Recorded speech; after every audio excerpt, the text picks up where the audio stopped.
আসসালামু আলাইকুম। গত 9.5 মাসে আওয়ামী লীগের নেতৃত্বের কোনো পর্যায় থেকে আত্মোপলব্ধির মিনিমাম কোনো বহিঃপ্রকাশ আমাদের সামনে আসেনি, বরং আওয়ামী লীগের হঠকারী সিদ্ধান্তে দলের নেতাকর্মীরাই প্রচণ্ড ধাক্কার মুখে ভয়ঙ্করভাবে হতাশ, যার সবশেষ উদাহরণ হচ্ছে ওবায়দুল কাদের।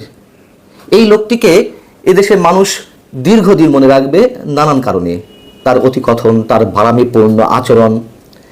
আওয়ামী লীগের মতন একটা প্রাচীন দলের যিনি তিনবারের সাধারণ সম্পাদক, এই ব্যক্তির কি এমন যোগ্যতা ছিল তিনবারের জন্য সাধারণ সম্পাদক হওয়ার? একমাত্র যোগ্যতা তৈলমর্দন, এবং শেখ হাসিনা সেটি পছন্দ করতেন। এটি অনেকের কাছে অপ্রিয় লাগতে পারে, বাস্তবতা হচ্ছে সেটাই।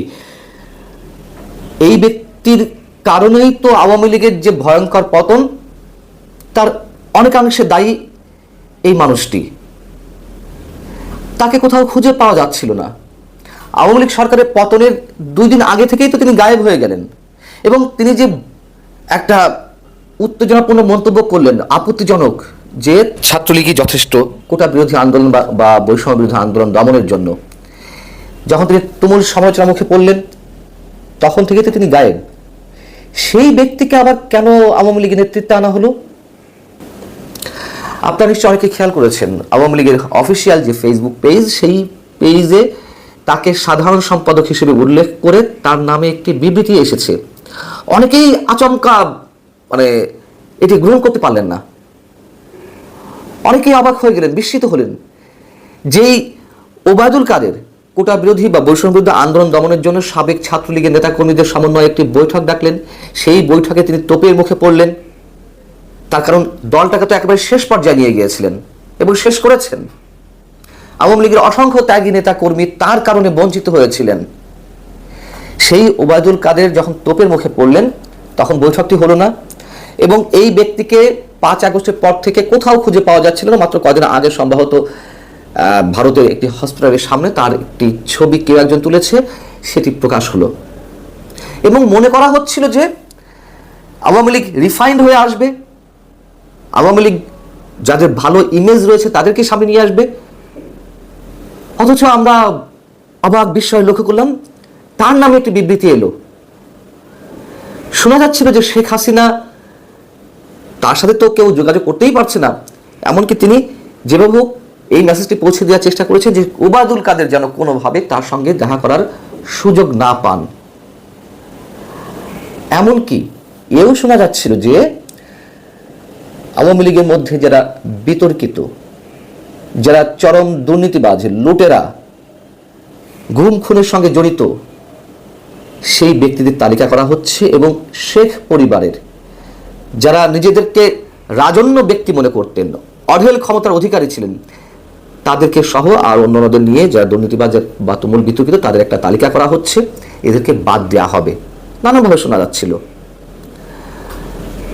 বাদ দেওয়া তো দূরের কথা, ওবায়দুল কাদের মতন চরম বিতর্কিত ব্যক্তিকে আনতে হবে দলের বিবৃতি দেওয়ার জন্য। ওবায়দুল কাদের গত 23 মে একটি বিবৃতি দিয়েছেন। সেই বিবৃতি আওয়ামী লীগের ফেসবুক পেজে আপলোড করা হয়েছে, যেখানে ওবায়দুল কাদের বলছেন যে ধ্বংসপ্রাপ্ত, ক্ষতবিক্ষত আর রক্তাক্ত এই বাংলাদেশকে নতুনভাবে গড়ার লক্ষ্যে রাষ্ট্রনায়ক শেখ হাসিনা আবার হাল ধরবেন। আওয়ামী লীগ ইতিহাস সৃষ্টিকারী দল ফিনিক্স পাখির মতো ছাই ভস্য থেকে বারবার জন্ম নেয়। আওয়ামী লীগ প্রাচীন দল, অনেকবার বাধার মুখে পড়েছে, অনেকবার আবার জেগে উঠেছে, সব ঠিক আছে, কিন্তু সবশেষ আওয়ামী লীগের নেতৃত্বে যারা ছিলেন, ওবায়দুল কাদের মতন যারা, তারা নেতৃত্বে থাকলে আর ফিনিক্স পাখির মতন বারবার জেগে ওঠা লাগবে না। আওয়ামী লীগের যে কবর রচনা হওয়ার, তা ওইভাবেই থাকবে, এটাই বাস্তবতা। ওবায়দুল কাদেরকে কতটা ঘৃণার সঙ্গে আওয়ামী লীগের নেতাকর্মীরা প্রত্যাখ্যান করছেন, তা তার ওই বিবৃতি বা ফেসবুক পেজে যেটি আপলোড করা হয়েছে তার কমেন্টে একটু চোখ ঘোরালেই দেখতে পারবেন যে আওয়ামী লীগের নেতাকর্মীরা কি বলছেন। সেখানে কেউ কমেন্ট করছেন, কাদিরা কোথায়, তারা দেশে পাঠান, ওনার মতো লোক দিয়ে আর আওয়ামী লীগকে ধ্বংস করবেন না, ও একটা মলম বিক্রেতা, সারা বছর চিল্লাইছে খেলা হবে খেলা হবে, যেই খেলা শুরু হয়েছে তখনও পালাই গেছে। আরেকজন লিখছেন, ওনাকে এত বিবৃতি দিয়ে বিভিন্ন স্টাইলে হাফ লেডিস মার্কার ছবি তুলে বেশি বেশি করে আপলোড দিতে বলুন, ব্যঙ্গ করে বলছেন। কেউ বলছেন আওয়ামী লীগে ওবায়দুল কাদের আবার যদি ফিরে আসে এবার দলীয় লোকজন নিয়ে জুতা পিটা করা হবে। কেউ কেউ বলছেন তাদেরকে বাদ দেওয়া না হলে আবারও ভয়াবহ পরিণত হবে। এখন একটু খোঁজ খবর নেওয়ার চেষ্টা করলাম যে কিভাবে তার এই বিবৃতিটি প্রকাশ পেল। অনেকে বলছেন যে এটি দলীয় সভানেত্রী শেখ হাসিনা জানতেন না বা জানেন না, এটি তার অগোচর হয়েছে, কেউ একজন অতি উৎসাহী হয়ে দিয়ে দিয়েছে। এসব কথাবার্তা আত্মপ্রবঞ্চনামূলক। আওয়ামী লীগের ফেসবুক পেজে কেউ একজন এটি আপলোড করে দেবে যারা অ্যাডমিনের দায়িত্বে আছেন, আর এটা শেখ হাসিনার চোখে পড়বে না, তিনি খুব সুন্দরভাবে দেখে যাবেন, এটা মনে করার কোনো কারণ নেই। এটা অবশ্যই আমরা মনে করি শেখ হাসিনার নির্দেশেই হয়েছে, অথবা শেখ হাসিনার মৌন সমর্থন আছে। শেখ হাসিনা তাকে নিয়ে আপাতত কোনো মূল্যায়ন করলাম না, কিন্তু ওবায়দুল কাদের মতন তুমুল বিতর্কিত দুর্নীতিবাজ, তাকে তো অনেকে কারণ বলে, এই ধরনের লোককে যদি আবার দলের নেতৃত্বে নিয়ে আসা হয়, তিনি তো আওয়ামী লীগ সরকারের পতন ঘটিয়েছেন, দলটাকেও শেষ করেছেন, সেই ব্যক্তিকে আবার শেখ হাসিনা কি কারণে আনতে চান লাইমলাইটে? একটা মানুষের তো নানান ধরনের যোগ্যতা লাগে নেতৃত্ব দানের জন্য। ওবায়দুল কাদেরের কি ছিল? মানুষ কিছু থাক আর না থাক, অন্তত কথাবার্তায় স্মার্টনেসের মধ্য দিয়ে অনেককে কনভিন্স করতে পারেন। ওবায়দুল কাদের তো তাও ছিল না।